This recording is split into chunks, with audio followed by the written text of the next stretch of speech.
ಎಲ್ಲರಿಗೂ ನಮಸ್ಕಾರ.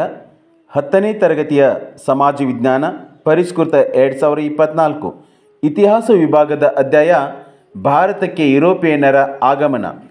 ಈ ಅಧ್ಯಾಯದಲ್ಲಿ ಬರುವ 1 ಅಂಕದ ಪ್ರಶ್ನೋತ್ತರಗಳು ಹಾಗೆ 3-4 ಅಂಕದ ಪ್ರಶ್ನೋತ್ತರಗಳನ್ನು ಈ ವಿಡಿಯೋದಲ್ಲಿ ನೋಡೋಣ.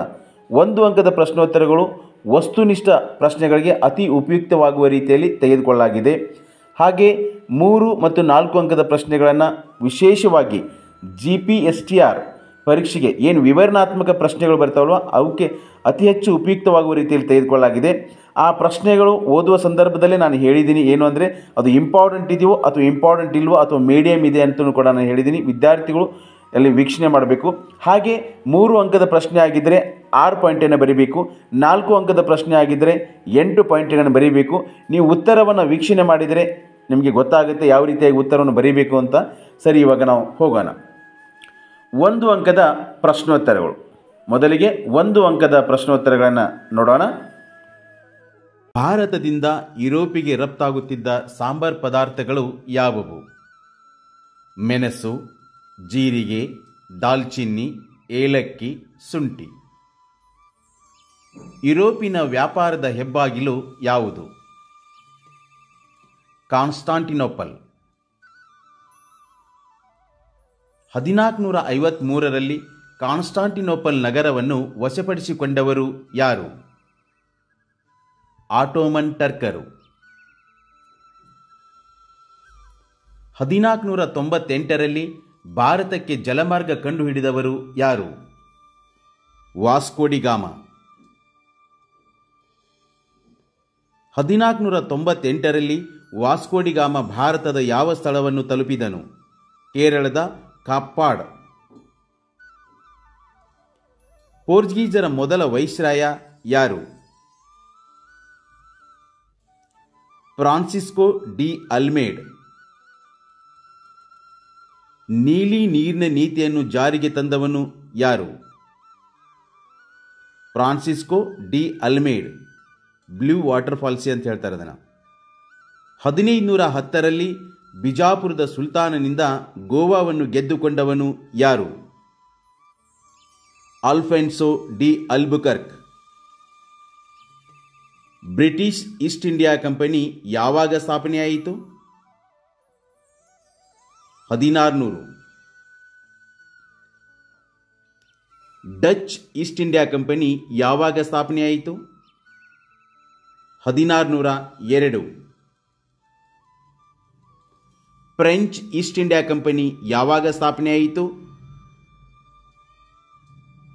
1664.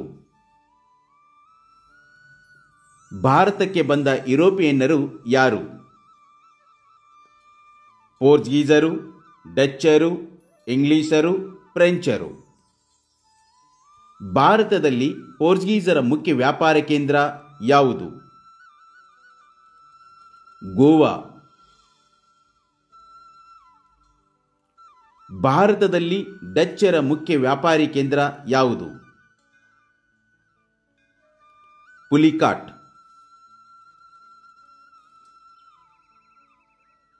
ಭಾರತದಲ್ಲಿ ಬ್ರಿಟಿಷರ ಮುಖ್ಯ ವ್ಯಾಪಾರಿ ಕೇಂದ್ರ ಯಾವುದು? ಕೋಲ್ಕತ್ತಾ. ಭಾರತದಲ್ಲಿ ಫ್ರೆಂಚರ ಮುಖ್ಯ ವ್ಯಾಪಾರಿ ಕೇಂದ್ರ ಯಾವುದು? ಪಾಂಡಿಚೇರಿ. ವೈನಾಡಿನ ರಾಜ ಯಾರು? ಮಾರ್ತಾಂಡವರ್ಮ. ಮಾರ್ತಾಂಡವರ್ಮ ಯಾರ ನಂತರ ಪಟ್ಟಕ್ಕೆ ಬಂದನು? ರಾಮವರ್ಮ. ರಾಮವರ್ಮನ ನಂತರ ಪಟ್ಟಕ್ಕೆ ಬರ್ತಾನೆ 24ನೇ ವಯಸ್ಸಿನಲ್ಲಿ. ಮಾರ್ತಾಂಡವರ್ಮನು ಡಚ್ಚರಿಂದ ಯಾವ ಸ್ಥಳವನ್ನು ವಶಪಡಿಸಿಕೊಂಡನು? ನೆಡುಮಂಗಡ ಮತ್ತು ಕೊಟ್ಟಾರ್ಕರ್. ನಾವೆಂದು ಮೆಣಸಿನ ವ್ಯಾಪಾರದ ಹಕ್ಕನ್ನು ಪರಕೀಯರಿಗೆ ಬಿಟ್ಟು ಕೊಡೆವು ಎಂದು ಡಚ್ಚರಿಗೆ ಪತ್ರ ಬರೆದವನು ಯಾರು? ಮಾರ್ತಾಂಡವರ್ಮ. 1741ರಲ್ಲಿ ತಿರುವಾಂಕೂರಿನ ಮೇಲೆ ಯಾರು ಯುದ್ಧ ಸಾರಿದರು? ಡಚ್ಚರು. ಜಹಾಂಗೀರ್ನ ಆಸ್ಥಾನಕ್ಕೆ ಬಂದ ಬ್ರಿಟಿಷ್ ರಾಯಭಾರಿ ಯಾರು? Sir Thomas Roe. Saint George Fort ಎಲ್ಲಿದೆ? ಅಂದರೆ ಸೆಂಟ್ ಜಾರ್ಜ್ ಕೋಟೆ ಎಲ್ಲಿದೆ? ಚೆನ್ನೈ. ಫೋರ್ಟ್ ವಿಲಿಯಂ ಕೋಟೆ ಎಲ್ಲಿದೆ? ಕೋಲ್ಕತ್ತಾ. 1668ರಲ್ಲಿ ಮುಂಬೈಯನ್ನು ವಾರ್ಷಿಕ 10 ಪೌಂಡುಗಳಿಗಾಗಿ ಬ್ರಿಟಿಷ್ ಕಂಪನಿಗೆ ನೀಡಿದವರು ಯಾರು? ಎರಡನೇ ಚಾರ್ಲ್ಸ್. ಇವನು ಇಂಗ್ಲೆಂಡಿನ ರಾಜಕುಮಾರ, ಎರಡನೇ ಚಾರ್ಲ್ಸ್. 1746ರಲ್ಲಿ ಪಾಂಡಿಚೇರಿಯ ಗವರ್ನರ್ ಆದವರು ಯಾರು? ಡೂಪ್ಲೆ. 3 ಕಾರ್ನಾಟಿಕ್ ಯುದ್ಧಗಳು ಯಾರ ಮಧ್ಯೆ ನಡೆದವು? ಬ್ರಿಟಿಷರು ಮತ್ತು ಫ್ರೆಂಚರು. 1ನೇ ಕಾರ್ನಾಟಿಕ್ ಯುದ್ಧದ ಕಾಲಾವಧಿ ಯಾವುದು? 1746ರಿಂದ 1748. 2ನೇ ಕಾರ್ನಾಟಿಕ್ ಯುದ್ಧದ ಕಾಲಾವಧಿ ಯಾವುದು? 1749ರಿಂದ 1754. 3ನೇ ಕಾರ್ನಾಟಿಕ್ ಯುದ್ಧದ ಕಾಲಾವಧಿ ಯಾವುದು? 1756ರಿಂದ 1763. 1ನೇ ಕಾರ್ನಾಟಿಕ್ ಯುದ್ಧವು ಯಾವ ಒಪ್ಪಂದದೊಂದಿಗೆ ಮುಕ್ತಾಯವಾಯಿತು? ಎಕ್ಸ್-ಲಾ ಚಾಪೆಲ್ ಒಪ್ಪಂದ. 2ನೇ ಕಾರ್ನಾಟಿಕ್ ಯುದ್ಧವು ಯಾವ ಒಪ್ಪಂದದೊಂದಿಗೆ ಮುಕ್ತಾಯವಾಯಿತು? ಪಾಂಡಿಚೇರಿ ಒಪ್ಪಂದ. 3ನೇ ಕಾರ್ನಾಟಿಕ್ ಯುದ್ಧವು ಯಾವ ಒಪ್ಪಂದದೊಂದಿಗೆ ಮುಕ್ತಾಯವಾಯಿತು? ಪ್ಯಾರಿಸ್ ಒಪ್ಪಂದ. ಹೈದರಾಬಾದಿನಲ್ಲಿ ಸಲಾಬತ್ ಜಂಗನ ರಕ್ಷಣೆಗಾಗಿ ಯಾವ ಅಧಿಕಾರಿಯನ್ನು ನೇಮಿಸಿದರು? ಬುಸ್ಸಿ. ಫ್ರೆಂಚರು ನೇಮಿಸ್ತಾರೆ ಬುಸ್ಸಿಯನ್ನ. ವಾಂಡಿವಾಶ್ ಕಾಳಗ ಯಾವಾಗ ನಡೆಯಿತು? 1760. ವಾಂಡಿವಾಶ್ ಕಾಳಗದ ನಾಯಕ ಯಾರು? Sir Eyre Coote. ಕೌಂಟ್ ಡಿ ಲಾಲಿ ಬ್ರಿಟಿಷರಿಗೆ ಯಾವಾಗ ಶರಣಾದನು? ಅಂದರೆ ಕೌಂಟ್ ಡಿ ಲಾಲಿ ಪಾಂಡಿಚೇರಿಗೆ ಓಡೋಗಿರ್ತಾನೆ. ಸೊ ಅವನು ನಂತರ 1761ರಲ್ಲಿ ಬ್ರಿಟಿಷರಿಗೆ ಶರಣಾಗ್ತಾನೆ. ದಸ್ತಕ ಎಂದರೇನು? ತೆರಿಗೆ ರಹಿತ ವ್ಯಾಪಾರ ಮಾಡಲು ಬ್ರಿಟಿಷರಿಗೆ ನೀಡಿದ ಪರವಾನಗಿ ಪತ್ರಗಳನ್ನು ದಸ್ತಕ ಎನ್ನುವರು. ಬ್ರಿಟಿಷರಿಗೆ ದಸ್ತಕಗಳನ್ನು ನೀಡಿದವರು ಯಾರು? ಫಾರೂಕ್ ಸಿಯಾರ್. ಫಾರೂಕ್ ಸಿಯಾರ್ ನೀಡ್ತಾನೆ. ಪ್ಲಾಸಿ ಕದನ ಯಾವಾಗ ನಡೆಯಿತು? 1757. ಪ್ಲಾಸಿ ಕದನ ಯಾರ ನಡುವೆ ನಡೆಯಿತು? ರಾಬರ್ಟ್ ಕ್ಲೈವ್ ಮತ್ತು ಸಿರಾಜುದ್ದೌಲ್. ಪ್ಲಾಸಿ ಕದನದ ನಂತರ ಬಂಗಾಳದ ನವಾಬರಾದವರು ಯಾರು? ಮೀರ್ ಜಾಫರ್. ಇವನು ಸಿರಾಜುದ್ದೌಲ್ನ ಸೇನಾಪತಿಯಾಗಿರ್ತಾನೆ. ಮೀರ್ ಜಾಫರ್ ಬ್ರಿಟಿಷ್ ಕಂಪನಿಗೆ ಎಷ್ಟು ಹಣ ನೀಡಿದನು? 17,70,00,000 ನೀಡ್ತಾನೆ. ಬಕ್ಸಾರ್ ಕದನ ಯಾವಾಗ ನಡೆಯಿತು? 1764. ಬಕ್ಸಾರ್ ಕದನವು ಯಾರ ನಡುವೆ ನಡೆಯಿತು? ಬ್ರಿಟಿಷರು ಮತ್ತು ಮೀರ್ ಕಾಸಿಂ ಎರಡನೇ ಶಾ ಆಲಂ ಸೂಜುದ್ದೌಲ್. ಒಂದು ಸೈಡು ಮೀರ್ ಕಾಸಿಂ, ಎರಡನೇ ಶಾ ಆಲಂ ಸೂಜುದ್ದೌಲ್ ಇರ್ತಾರೆ. ಇವರು ತ್ರಿಕೂಟ ರಚನೆ ಮಾಡ್ಕೊಳ್ತಾರೆ. ಬಕ್ಸಾರ್ ಕದನದಲ್ಲಿ ತ್ರಿಕೂಟವನ್ನು ಸೋಲಿಸಿದವರು ಯಾರು? Hector Munro. ಬ್ರಿಟಿಷ್ ಸೇನಾಪತಿ ಹೆಕ್ಟರ್ ಮನ್ರೋ ಇವರ ತ್ರಿಕೂಟವನ್ನು ಸೋಲಿಸ್ತಾನೆ. ಸೂಜುದ್ದೌಲನು ಯುದ್ಧ ಪರಿಹಾರವಾಗಿ ಬ್ರಿಟಿಷರಿಗೆ ಎಷ್ಟು ಹಣ ನೀಡಿದನು? 50 ಲಕ್ಷ ರೂಪಾಯಿಗಳನ್ನು ನೀಡ್ತಾನೆ. ಔದ್ನ ನವಾಬ ಸೂಜುದ್ದೌಲ್. ದ್ವಿಪ್ರಭುತ್ವ ಎಂದರೇನು? ಭೂ ಕಂದಾಯ ವಸೂಲಿ ಮಾಡುವ ಹಕ್ಕನ್ನು ಬ್ರಿಟಿಷರು ಇಟ್ಟುಕೊಂಡರು. ಆಡಳಿತಾತ್ಮಕ ಕಾರ್ಯಗಳನ್ನು ನವಾಬನಿಗೆ ನೀಡಿದರು. ಇದನ್ನು ದ್ವಿಪ್ರಭುತ್ವ ಎನ್ನುವರು ಅಥವಾ ದ್ವಿಮುಖ ಸರ್ಕಾರ ಅಂತಲೂ ಕೂಡ ಕರೀತಾರೆ. 1765ರಲ್ಲಿ ಬಂಗಾಳದಲ್ಲಿ ದ್ವಿಪ್ರಭುತ್ವ ಜಾರಿಗೆ ತಂದವರು ಯಾರು? Robert Clive. ಬಂಗಾಳದಲ್ಲಿ ದಿವಾನಿ ಹಕ್ಕನ್ನು ಬ್ರಿಟಿಷರಿಗೆ ನೀಡಿದವರು ಯಾರು? ಎರಡನೇ ಶಾ ಆಲಂ. ಬಂಗಾಳದಲ್ಲಿ ದಿವಾನಿ ಹಕ್ಕನ್ನು ಬ್ರಿಟಿಷರಿಗೆ ನೀಡಿದವರು ಯಾರು? ಎರಡನೇ ಶಾ ಆಲಂ. ಪ್ಯಾರಿಸ್ ಒಪ್ಪಂದದ ಪ್ರಕಾರ ಫ್ರೆಂಚರು ಯಾವ ಸ್ಥಳವನ್ನು ಪಡೆದರು? ಪಾಂಡಿಚೇರಿಯನ್ನು ಪಡೀತಾರೆ. 3 ಅಥವಾ 4 ಅಂಕದ ಪ್ರಶ್ನೋತ್ತರಗಳು. 3 ಅಂಕದ ಪ್ರಶ್ನೆ ಆಗಿದ್ದರೆ 6 ವಾಕ್ಯಗಳನ್ನು ಅಂದರೆ 6 ಪಾಯಿಂಟ್ಸನ್ನು ಬರೀಬೇಕಾಗತ್ತೆ. 4 ಅಂಕದ ಪ್ರಶ್ನೆ ಆಗಿದ್ದರೆ 8 ಪಾಯಿಂಟು ಅಂದರೆ 8 ವಾಕ್ಯಗಳನ್ನು ಬರೀಬೇಕಾಗತ್ತೆ. ಹಾಗೆ ಈ ಅಧ್ಯಾಯದಲ್ಲಿರುವ ಎಲ್ಲ ಲಾಂಗ್ ಕ್ವಶನ್ಸನ್ನು ಈ ವಿಡಿಯೋದಲ್ಲಿ ಕವರ್ ಮಾಡಲಾಗಿದೆ. ಹಾಗೆ ಆ ಪ್ರಶ್ನೆಗಳಲ್ಲಿ ಅತಿ ಪ್ರಮುಖವಾದ ಪ್ರಶ್ನೆ ಯಾವುದು ಅನ್ನೋದನ್ನು ಕೂಡ ನಾನು ಅಲ್ಲೇ ಹೇಳ್ತಾ ಹೋಗಿದ್ದೀನಿ, ನೀವು ವೀಕ್ಷಿಸಬಹುದು. ಓಕೆ, ಮೊದಲ ಪ್ರಶ್ನೆ ನೋಡೋಣ. ಭಾರತಕ್ಕೆ ಹೊಸ ಜಲಮಾರ್ಗ ಕಂಡುಹಿಡಿಯಲು ಕಾರಣವಾದ ಅಂಶಗಳನ್ನು ಚರ್ಚಿಸಿರಿ. 1453ರಲ್ಲಿ ಕಾನ್ಸ್ಟಾಂಟಿನೋಪಲ್ ಪತನ ಅಂದರೆ ಆಟೋಮನ್ ಟರ್ಕರು 1453ರಲ್ಲಿ ಕಾನ್ಸ್ಟಾಂಟಿನೋಪಲ್ನ ವಶಪಡಿಸಿಕೊಳ್ತಾರೆ. ಸಾಂಬಾರ್ ಪದಾರ್ಥಗಳ ಬೇಡಿಕೆ, ವೈಜ್ಞಾನಿಕ ಅನ್ವೇಷಣೆ, ಧರ್ಮ ಪ್ರಚಾರ, ಇಟಲಿ ವರ್ತಕರನ್ನು ನಿಯಂತ್ರಿಸುವುದು, ಯುರೋಪಿನ ಅನೇಕ ರಾಷ್ಟ್ರಗಳ ರಾಜರು ಹೊಸ ಸಮುದ್ರ ಮಾರ್ಗ ಕಂಡುಹಿಡಿಯಲು ಪ್ರೋತ್ಸಾಹಿಸಿದರು. ಪೋರ್ಚುಗೀಸರ ಕುರಿತು ಬರೆಯಿರಿ. ಈ ಪ್ರಶ್ನೆ ಅಷ್ಟೊಂದು ಇಂಪಾರ್ಟೆಂಟ್ ಅಲ್ಲ. ಇವರು ಭಾರತಕ್ಕೆ ಬಂದ ಮೊದಲ ಯುರೋಪಿಯನ್ನರು. ಪೋರ್ಚುಗೀಸರ ಮೊದಲ ವೈಸ್ರಾಯ ಫ್ರಾನ್ಸಿಸ್ಕೋ ಡಿ ಅಲ್ಮೇಡ. ಇವರು ಅಂದರೆ ಈ ಫ್ರಾನ್ಸಿಸ್ಕೋ ಅಲ್ಮೇಡ ಸಮುದ್ರದ ಮೇಲಿನ ಏಕಸ್ವಾಮ್ಯಕ್ಕಾಗಿ ನೌಕಾಶಕ್ತಿಯನ್ನು ಬಲಪಡಿಸುವ ನೀಲಿ ನೀರಿನ ನೀತಿಯನ್ನು ಜಾರಿಗೆ ತಂದರು. ಸಾಮಾನ್ಯ ಶಕ 1510ರಲ್ಲಿ ಆಲ್ಫೆನ್ಸೋ ಡಿ ಅಲ್ಬುಕರ್ಕ್ ಬಿಜಾಪುರದ ಸುಲ್ತಾನ್ನಿಂದ ಗೋವಾವನ್ನು ಗೆದ್ದುಕೊಂಡು ತನ್ನ ಮುಖ್ಯ ವ್ಯಾಪಾರ ಕೇಂದ್ರವನ್ನಾಗಿ ಮಾಡಿಕೊಂಡನು. ಇವರು ಡಚ್ಚರು ಮತ್ತು ಇಂಗ್ಲಿಷರ ಆಗಮನದ ನಂತರ ರಾಜಕೀಯವಾಗಿ ಕಳೆಗುಂದಿದರು. ಇವರು ಭಾರತವನ್ನು ತೊರೆದ ಕೊನೆಯ ಯುರೋಪಿಯನ್ನರು. ಭಾರತಕ್ಕೆ ಬಂದವರು ಫಸ್ಟ್ ಇವರೇ, ಹೋದವರು ಕೂಡ ಲಾಸ್ಟ್ ಇವರೇ. ಡಚ್ಚರ ಕುರಿತು ಬರೆಯಿರಿ. ಈ ಪ್ರಶ್ನೆಯೂ ಕೂಡ ಅಷ್ಟು ಇಂಪಾರ್ಟೆಂಟ್ ಅಲ್ಲ.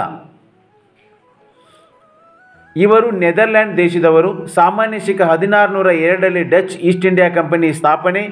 ವ್ಯಾಪಾರ ಮಳಿಗೆಗಳು ಭಾರತ, ಜಾವಾ, ಸುಮತ್ರಾ, ಇಂಡೋನೇಷ್ಯಾ.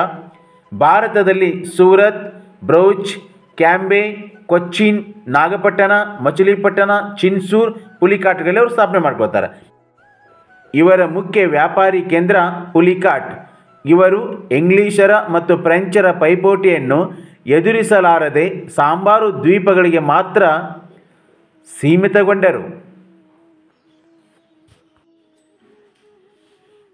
ಇಂಗ್ಲಿಷರ ಕುರಿತು ಬರೆಯಿರಿ ಅಂದರೆ ಬ್ರಿಟಿಷರ ಕುರಿತು ಬರೆಯಿರಿ. ಈ ಪ್ರಶ್ನೆಯೂ ಕೂಡ ಅಷ್ಟು ಇಂಪಾರ್ಟೆಂಟ್ ಅಲ್ಲ.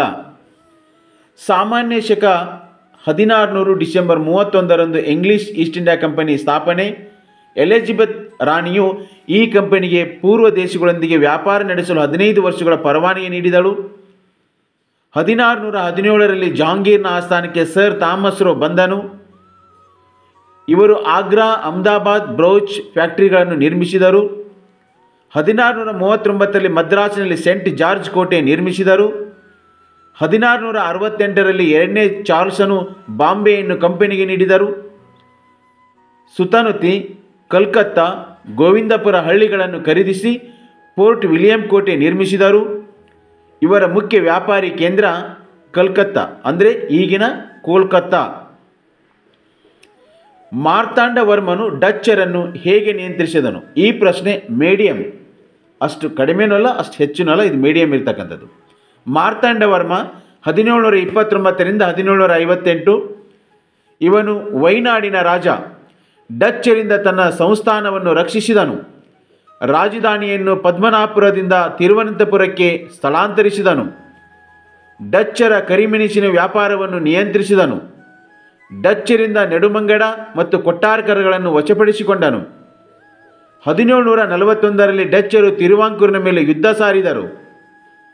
ತಿರುವಾಂಕೂರಿನ ಸೈನ್ಯ ಮೇಲುಗೈ ಸಾಧಿಸಿತು. ಡಚ್ಚರು ತಮ್ಮ ಅಧಿಕಾರವನ್ನು ತಿರುವಾಂಕೂರಿಗೆ ಒಪ್ಪಿಸಿದರು. ಒಂದನೇ ಕಾರ್ನಾಟಿಕ್ ಯುದ್ಧದ ಬಗ್ಗೆ ತಿಳಿಸಿರಿ. ಈ ಪ್ರಶ್ನೆಯೂ ಕೂಡ ಅಷ್ಟು ಇಂಪಾರ್ಟೆಂಟ್ ಅಲ್ಲ. ಒಂದನೇ ಕಾರ್ನಾಟಿಕ್ ಯುದ್ಧ 1746ರಿಂದ 48. ಡೂಪ್ಲೆಯ ಕೋರಿಕೆಯ ಮೇರೆಗೆ ಮಾರಿಷಸ್ನ ಲಾಬೋರ್ಡಿನ ಬ್ರಿಟಿಷರಿಂದ ಮದ್ರಾಸನ್ನು ವಶಪಡಿಸಿಕೊಂಡನು. ಬ್ರಿಟಿಷರು ಕಾರ್ನಾಟಿಕ್ ನವಾಬನಾದ ಅನ್ವರ್ದಿನ್ ಸಹಾಯ ಕೇಳಿದರು. ಫ್ರೆಂಚರು ಅನ್ವರ್ದಿನ್ನ ಸೈನ್ಯ ಸೋಲಿಸಿದರು. ಲಾ ಬೋರ್ಡಿನನ್ನು ಬ್ರಿಟಿಷರಿಂದ ಹಣ ಪಡೆದು ಮದ್ರಾಸನ್ನು ಬಿಟ್ಟುಕೊಟ್ಟನು. ಈ ಯುದ್ಧವು ಎಕ್ಸ್ಲಾ ಚಾಪೆಲ್ ಒಪ್ಪಂದದೊಂದಿಗೆ ಮುಕ್ತಾಯವಾಯಿತು. ಎರಡನೇ ಕಾರ್ನಾಟಿಕ್ ಯುದ್ಧದ ಬಗ್ಗೆ ತಿಳಿಸಿರಿ. ಇದು ಮೀಡಿಯಂ ಇರ್ತಕ್ಕಂಥ ಪ್ರಶ್ನೆ. ಎರಡನೇ ಕಾರ್ನಾಟಿಕ್ ಯುದ್ಧ 1749ರಿಂದ 54. ಫ್ರೆಂಚರು ಅಸಫ್ ಜಾನ ಮಗ ಸಲಾಬತ್ ಜಂಗ್ನನ್ನು ಹೈದರಾಬಾದಿನ ನಿಜಾಮನನ್ನಾಗಿ ಮಾಡಿದರು. ಅವರ ರಕ್ಷಣೆಗಾಗಿ ಬುಸ್ಸಿ ಎಂಬ ಅಧಿಕಾರಿಯನ್ನು ನೇಮಿಸಿದ್ದರು. ಫ್ರೆಂಚರ ಬೆಂಬಲದಿಂದ ಚಂದಾ ಸಾಹಿಬನು ಕಾರ್ನಾಟಿಕ್ ನವಾಬನಾಗಿದ್ದನು. ರಾಬರ್ಟ್ ಕ್ಲೈವನು ಕಾರ್ನಾಟಿಕದ ರಾಜಧಾನಿ ಆರ್ಕಾಟಿನ ಮೇಲೆ ದಾಳಿ ಮಾಡಿ ಚಂದಾ ಸಾಹಿಬನನ್ನು ಸೋಲಿಸಿ ಹತ್ಯೆ ಮಾಡಲಾಯಿತು. ಬ್ರಿಟಿಷರು ಅನ್ವರ್ದಿನ್ನ ಮಗನಾದ ಮಹಮ್ಮದ್ ಅಲಿಯನ್ನು ಕರ್ನಾಟಕದ ನವಾಬನನ್ನಾಗಿ ನೇಮಿಸಿದರು. ಈ ಯುದ್ಧವು ಪಾಂಡಿಚೇರಿ ಒಪ್ಪಂದದೊಂದಿಗೆ ಮುಕ್ತಾಯವಾಯಿತು. ಈ ಯುದ್ಧವೆಂದರೆ ಎರಡನೇ ಕಾರ್ನಾಟಿಕ್ ಯುದ್ಧವು ಪಾಂಡಿಚೇರಿ ಒಪ್ಪಂದದೊಂದಿಗೆ ಮುಕ್ತಾಯವಾಯಿತು. ಫ್ರೆಂಚರು ಡೂಪ್ಲೆಯನ್ನು ಹಿಂದಕ್ಕೆ ಕರೆಸಿಕೊಂಡರು. ಮೂರನೇ ಕಾರ್ನಾಟಿಕ್ ಯುದ್ಧದ ಬಗ್ಗೆ ತಿಳಿಸಿರಿ. ಈ ಪ್ರಶ್ನೆಯು ಕೂಡ ಅಷ್ಟು ಇಂಪಾರ್ಟೆಂಟ್ ಅಲ್ಲ. ಮೂರನೇ ಕಾರ್ನಾಟಿಕ್ ಯುದ್ಧ 1756ರಿಂದ 63. 1760ರಲ್ಲಿ ಫ್ರೆಂಚರ ಕೌಂಟ್ ಡಿ ಲಾಲಿಯು ವಾಂಡಿವಾಸ್ ಕೋಟೆಗೆ ಮುತ್ತಿಗೆ ಹಾಕಿದನು. ಈ ವಾಂಡಿವಾಸ್ ಕದನದಲ್ಲಿ ಸರ್ ಐರ್ಕೂಟ್ ಫ್ರೆಂಚರನ್ನು ಸೋಲಿಸಿದನು. ಬುಸ್ಸಿಯನ್ನು ಸೆರೆ ಹಿಡಿದನು. ಕೌಂಟ್ ಡಿ ಲಾಲಿಯು ಪಾಂಡಿಚೇರಿಗೆ ಓಡಿ ಹೋದನು. ಸರ್ ಐರ್ಕೂಟನು ಪಾಂಡಿಚೇರಿಗೆ ಮುತ್ತಿಗೆ ಹಾಕಿದನು. 1761ರಲ್ಲಿ ಕೌಂಟ್ ಡಿ ಲಾಲಿಯು ಶರಣಾದನು. ಈ ಯುದ್ಧವು ಪ್ಯಾರಿಸ್ ಒಪ್ಪಂದದೊಂದಿಗೆ ಮುಕ್ತಾಯವಾಯಿತು. ಫ್ರೆಂಚರು ಸೋಲು ಅನುಭವಿಸಿದರೆ ಇಂಗ್ಲಿಷರು ವಿಜಯ ಸಾಧಿಸಿದರು. ನೆಕ್ಸ್ಟ್, ಪ್ಲಾಸಿ ಕದನಕ್ಕೆ ಕಾರಣ ಮತ್ತು ಪರಿಣಾಮಗಳನ್ನು ತಿಳಿಸಿರಿ. ಈ ಪ್ರಶ್ನೆ ಟಾಪ್ ಇಂಪಾರ್ಟೆಂಟ್ ಕ್ವಶನ್ಸ್ ಇದು. ಪ್ಲಾಸಿ ಕದನ 1757. ಪ್ಲಾಸಿ ಕದನದ ಕಾರಣಗಳು: ದಸ್ತಕಗಳ ದುರುಪಯೋಗ, ಕೋಟೆಯ ದುರಸ್ತಿ, ಸಿರಾಜುದ್ದೌಲ್ ಕಾಸಿಂ ಬಜಾರ್ ಮತ್ತು ವಿಲಿಯಂ ಕೋಟೆಗಳನ್ನು ವಶಪಡಿಸಿಕೊಂಡನು, ಕಪ್ಪು ಕೋಣೆ ದುರಂತ. ಪ್ಲಾಸಿ ಕದನದ ಪರಿಣಾಮಗಳನ್ನು ನೋಡೋಣ. ಭಾರತೀಯರಲ್ಲಿದ್ದ ಅಸಂಘಟನೆಗಳು ಬ್ರಿಟಿಷರಿಗೆ ತಿಳಿಯಿತು. ಮೀರ್ ಜಾಫರ್ ಬಂಗಾಳದ ನವಾಬನಾದನು. ಬ್ರಿಟಿಷರು ಬಂಗಾಳದಲ್ಲಿ ವ್ಯಾಪಾರದ ಹಕ್ಕನ್ನು ಪಡೆದರು. ಮೀರ್ ಜಾಫರ್ ಬ್ರಿಟಿಷರಿಗೆ 17 ಕೋಟಿ 70 ಲಕ್ಷ ರೂಪಾಯಿಗಳನ್ನು ನೀಡಿದನು. ಬಕ್ಸಾರ್ ಕದನದ ಕಾರಣ ಮತ್ತು ಪರಿಣಾಮಗಳನ್ನು ತಿಳಿಸಿರಿ. ಈ ಪ್ರಶ್ನೆಯು ಕೂಡ ಟಾಪ್ ಇಂಪಾರ್ಟೆಂಟ್. ಬಕ್ಸಾರ್ ಕದನ 1764.